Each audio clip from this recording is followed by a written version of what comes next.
What's up, guys? Welcome to 9 Nerd Yards. This episode was a doozy. Last week we were in Amsterdam with the gang, now we're in London. This video could easily be 3 hours long, but I'm gonna do my best to get to the point, so let's get into it. Ern is leading the gang to stay with a supposed billionaire, but they quickly notice that the surrounding neighborhood doesn't exactly scream money. I thought this was going to be another season 2 situation, north of the border, Ern getting them into some weird situations because he cut corners on making arrangements for Alfred, but it turns out that the billionaire is legit and the dilapidated neighborhood is all a decoy to hide his wealth, which is good for Ern because it shows growth in his ability to be a manager for Alfred. And let's take a second to consider what Ern is talking about at the beginning of the episode. We see him talking to Alfred and Darius about what they could get out of the situation, how this billionaire could be the investor for their own success and the businesses that they would want to start in the future, but he's coming across as a bit nerdy and the gang roasts him for having his white voice on. Jones is the way to go. Hey guys, this is my white voice. Where's the blow at, man? That's how you sound exactly like yourself, man. That's not funny. funny. You guys are bullying him.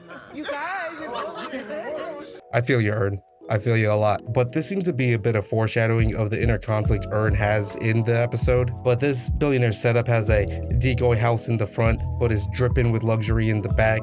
They even got their own Nandos in the crib. The gang splits up from here, and the plot of the episode is basically centered around them navigating this party. So I'm going to break it down into teams of A plot and B plot, where Ern and Van have their own separate plot line, which they are being showed around the house by an investor. Alfred has his own plot line, which he plays a game of poker with the billionaire who owns the house. And Darius then has his own plot line where he deals with the other party guests expressing their white guilt and virtue signaling. So while Ern, Van, and Alfred's plot line serve to the A plot, Darius kind of goes off and serves more to the B plot of the episode, so I'll save him for the end of the video. So let's start with Ern and Van. Ern is busy talking to the guy that invited him there, Will, the investor that Ern has gotten to know due to being Alfred's manager and making those connections throughout the industry, and they're more like colleagues, but Ern is wanting to make nice with this guy because he can lead him to new opportunities. You know, he's just trying to get the bag. While Ern and the investor are talking,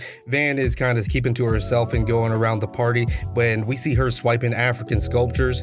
I love how Van is coming off this episode and this season, but she's also starting to scare me a little bit. If you notice, she actually peeped game about this party way at the beginning, and it just kind of shows that she's one step ahead of Ern in, figuring this stuff out. So the investor is telling Ern about how he's actually financing a young artist to stay with him and make art installations and wants to introduce them. Ern and Van go and meet the kid and check out some of his art, and it's immediately clear that this kid is just playing the investor. In fact, this kid has managed to get $500K from this guy to start a co-op where artists can stay at the spot and make their art free of charge, with the end goal being that they will make money by letting the public access the art via a subscription service. And I'm like, damn, man, rich people will seriously invest in anything if it has a subscription service. I swear to God, this sounds like Quibi all over again. But anyway, the investor asks what Ern feels about the idea, and Ern holds off on answering because he feels a bit conflicted about the proposal, right? He doesn't feel good about conning his way to success, saying it might actually end up hurting black people in the end. And at the end of the day, he's just not feeling the art. He doesn't actually believe in this kid's art. So within this lies the main inner conflict that Ern is feeling this episode. So meanwhile, Alfred and Darius are helping themselves to some Nandos when Darius excuses himself to peruse the book collection and find himself a bathroom, make himself a drink. This is when Alfred is introduced to the homeowner, billionaire, Fernando. And no, it's not Fernando's of Nandos. Alfred and Fernando have a miscommunication about liking trees, and they head outside. Do you like trees? Does a frog bump his ass when it hops? Fuck yeah, I like trees. And much to Alfred's disappointment, he finds out that Fernando actually meant a literal tree. Obviously, Fernando should have asked Darius instead. Hey, look, I know you don't know me, but my name's Darius. I was just wondering, could I measure your tree?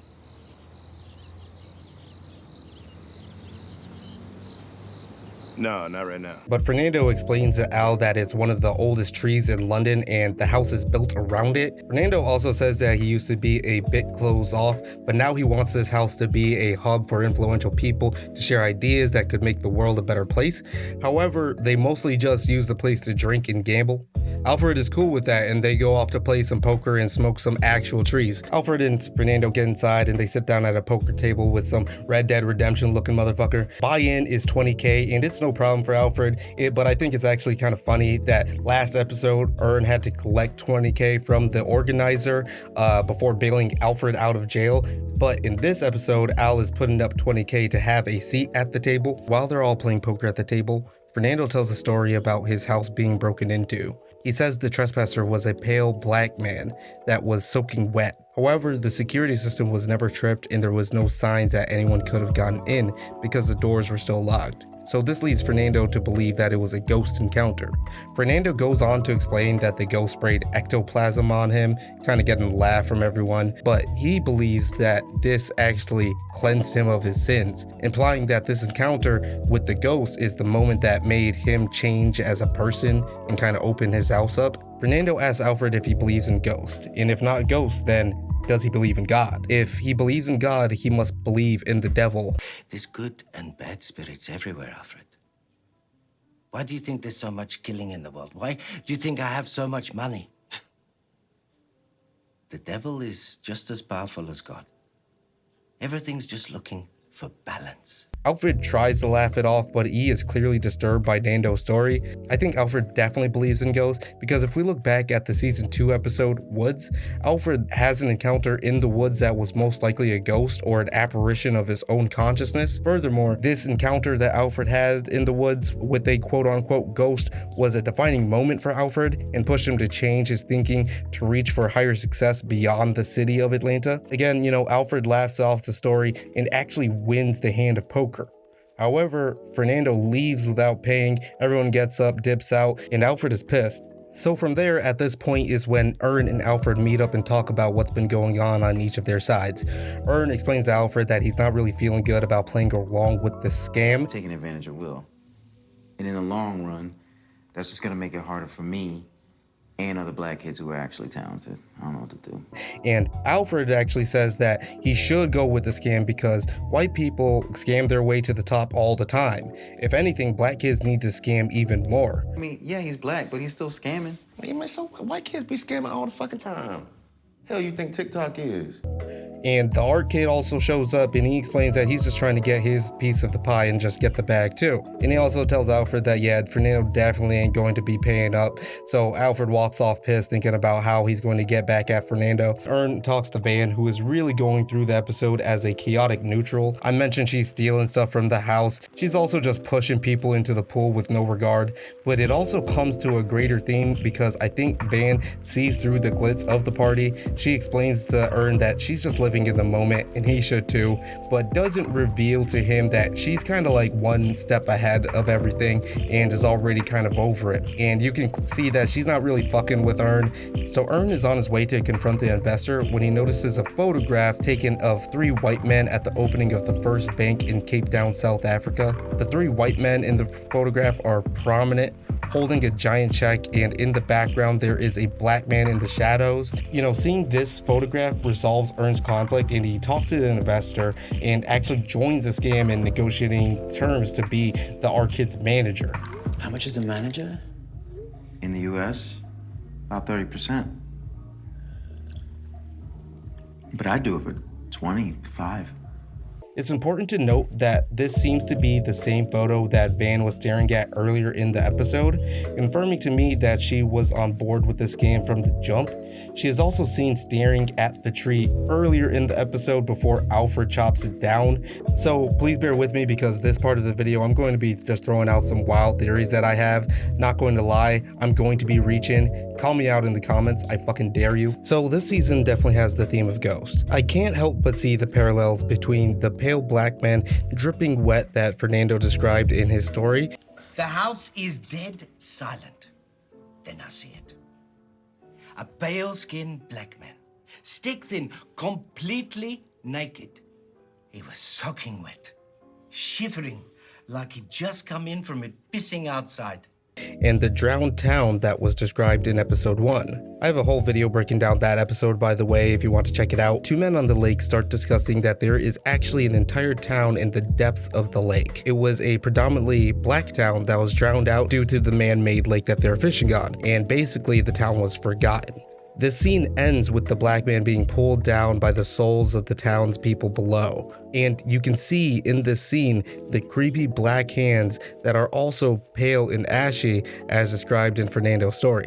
So I'm thinking a few things about exactly what ghost Fernando may have seen. So the most obvious answer is that it's the ghost of the black man in the picture seen with the three white men. The picture is overexposed and the black guy is washed out in a way that makes him look pale. So that is also in line with what Fernando could have seen. So since Fernando also described the ghost as being soaking wet, this leads me to believe that he is seeing the ghost of either the black guy that was drowned in episode 1 or one of the ghosts of the townspeople that drowned him below the lake. Now, my other theory is also a bit out there and pertains to maybe an overall theme of the episode. The episode is titled The Old Man and the Tree, but I believe that a lot of the themes might be an allegory to Ernest Hemingway's story, The Old Man and the Sea. And yeah, I know, very groundbreaking analysis that I'm doing over here at 9 Nerd Yards, but again, bear with me. To summarize The Old Man and the Sea, it's a story about a man fishing for a giant marlin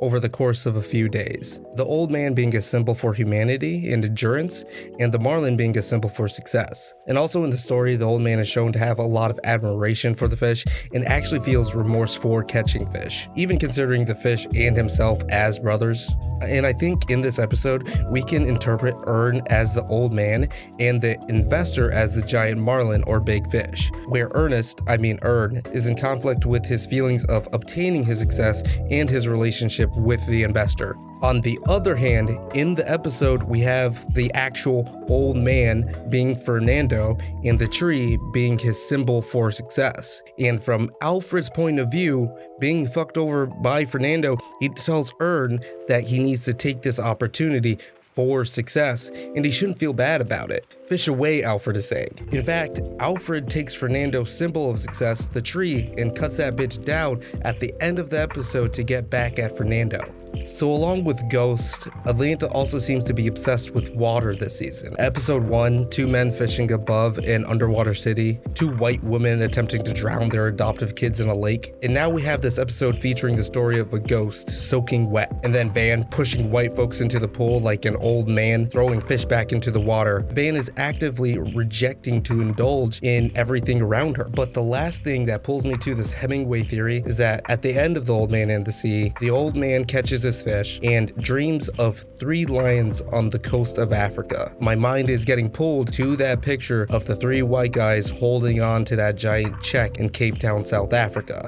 And also, did you know that Nandos was founded in South Africa? So this billionaire named Fernando has a Nandos in his crib and has this weird ass picture with what looks to be one of his ancestors holding a giant check in South Africa, but he's not the same Nandos. Hey, yo, are you the Nando? No. Me, I just like the peri sauce. They told me this is the only way to get it whenever I want. I don't know, man. I don't know. But yeah, that's the end of the reach section. That's the end of the reach. So let's pick off where Darius has been. Darius is going around the party, and when he asks a lady to pass him a drink, she takes it the wrong way. Sorry, no. Yeah, I'm actually in a relationship. Cool. Thanks, yeah. Could you pass me the gin right behind you, please? Oh my God, I am so sorry. I get hit on by black men a lot, so. Or? Yeah, It's an awkward ass exchange, to say the least, but Darius isn't really offended by it. He just plays it off. However, there's this guy named Socks with a horrendous hairline, comes in mortified by the racism he just witnessed, and completely ignoring the fact that Darius doesn't mind at all. He says that's lightweight, but Socks is getting outraged for him. And the whole time during this exchange, there's this awesome art looking down at them in the background.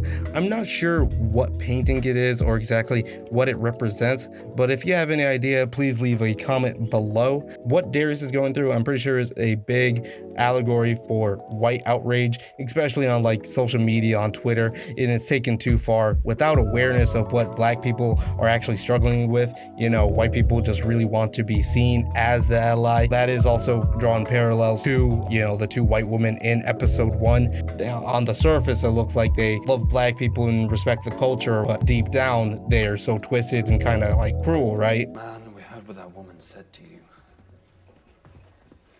What do you mean? Hey, I have to tell him about the racism, man. I got you. Yeah? Nah, I got you. But Darius is chill about it. He's just holding his tongue and letting these people just be outraged for him, and they're just hanging out. But anyway, the gang has to split up when Alfred takes a chainsaw to the tree due to Fernando not paying up. He's cutting down Fernando's symbol of success. Ern calls a car for them, and Alfred takes everyone's chicken on the way out. And when they get to the car, Alfred, Ern, and Darius are laughing about it, but only to discover that Socks is in the front seat driving the car. And also, Van is not in the car. There is a small post-credit scene where we see Van sitting alone at a restaurant, just eating, doing her own thing. She's just whatever. And she also sees that Ern is trying to call her at the restaurant, but she ignores it, and the episode ends right there. But yeah, sorry if the conclusion feels kind of abrupt. I definitely brushed over a lot of the nuances in Darius's plot, but mainly I just kind of wanted to throw out and talk about more of that A plot and throw out some theories that I had. Let me know if I'm reaching. Like and subscribe, and I'll buy everyone Nandos for life.